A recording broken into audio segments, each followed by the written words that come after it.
अस्सलामुअलैकुम बेटा। क्या आपने कभी गौर किया है कि रात को जब हम सो रहे होते हैं तो ख्वाब में जिंदगी के मुख्तलिफ पहलू देखते हैं। इसी तरह एक दिन ख्वाब में मैंने देखा कि हम नए घर में शिफ्ट हो रहे हैं। पुराने घर से सारा सामान पैक करके उसे दूसरे घर भिजवा दिया। पहले पुराने घर की सफाई की, फिर नए घर में जाकर सफाई की, फिर नए घर में सारा सामान खोला। लेकिन अब मैं इतनी थक गई थी कि सामान सेट करने की हिम्मत नहीं हो रही थी। मैं थक कर चूर चूर हो गई थी। मुझे ऐसा महसूस हो रहा था जैसे बुखार हो। मैं उसी परेशानी में बैठी थी कि घर का इतना सामान कैसे सेट करूं। उतने में मेरे शौहर की आवाज ने मुझे जगा दिया। सादिया उठ जाओ, कितना सोओगी? जब मेरी आंख खुली तो मैंने देखा कि घर तो सारा सेट है। पहले मैं हैरान हुई, फिर खुश हो गई कि अच्छा वो ख्वाब था। लेकिन साथ ही ये खुशी खत्म हो गई क्योंकि मुझे याद आया आज हफ्ते भर के काम करने हैं। शाम को मेहमान भी आ रहे थे, उनके लिए स्पेशल खाने भी बनाने थे। मैंने सर पकड़ लिया कि अभी तो ख्वाब में इतने काम कर करके मेरी जान निकल रही थी और अब जागने के बाद उससे भी ज्यादा काम करने हैं। यानी ख्वाब में मैंने इतने ज्यादा काम किए, इतनी थकी भी, परेशान भी हुई, हासिल भी कुछ ना हुआ। यही काम अगर असल जिंदगी में किए होते तो फायदा भी होता। इसके साथ ही मुझे ख्याल आया कि जब हम मरने के बाद दोबारा जिंदा होंगे तब भी तो हम इसी कैफियत से दो चार होंगे। तब भी हम यही सोचेंगे कि वो मशक्कत जो हमने हाई फाई स्टेटस हासिल करने, ऊंचे ऊंचे घर बनाने, फिर उन घरों को डेकोरेट करने के लिए, हर चीज में एक दूसरे से आगे बढ़ने के लिए की थी, वो तो सब बेकार गई।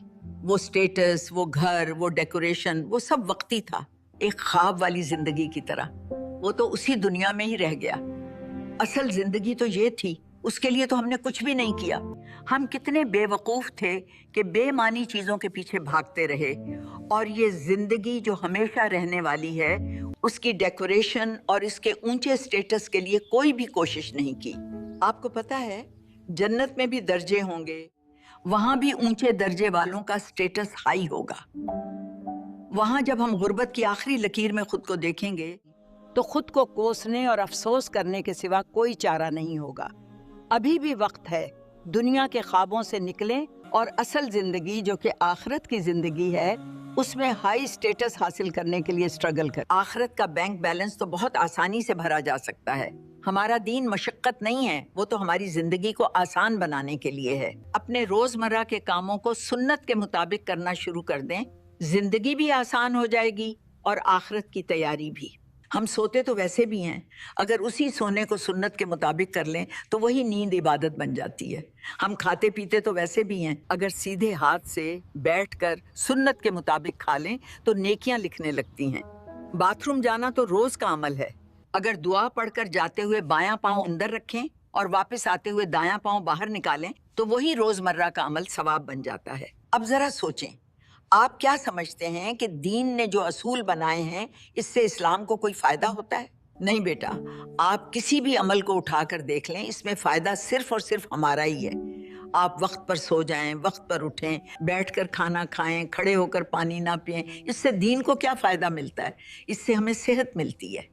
हम झूठ ना बोलें, अमानत में खयानत ना करें, वादा करें तो पूरा करें, हमेशा सच बोलें, इससे दीन को क्या फायदा मिलता है? हमारी इज्जत बनती है। जाहिर है अगर हम झूठ बोलेंगे, वायदे तोड़ेंगे, अमानत में खयानत करेंगे तो मुआशरे में हमारी इज्जत ही क्या रह जाएगी? आप यकीन करें, आप कोई सा भी अमल उठाकर देख लें, वो या तो हमारी सेहत के लिए है, या हमारी इज्जत के लिए, या हमारे सुकून के लिए, और आखिरत के लिए तो वो नेकियों का खजाना है। अगर हम दीन के मुताबिक चलने लग जाएं, गैर जरूरी रस्में खत्म कर दें, दिखावा खत्म कर दें, जहेज की लानत खत्म कर दें, शादियां आसान कर दें, तो सोचें हमारी जिंदगी कितनी आसान हो जाए।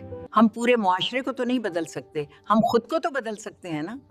कतरा कतरा दरिया बनता है, जरा जरा रेगिस्तान बनता है। या अल्लाह, हम अपनी जिंदगी इस तरीके से गुजारें कि हम दुनिया में भी कामयाब हों और आखिरत की भी तैयारी हो जाए।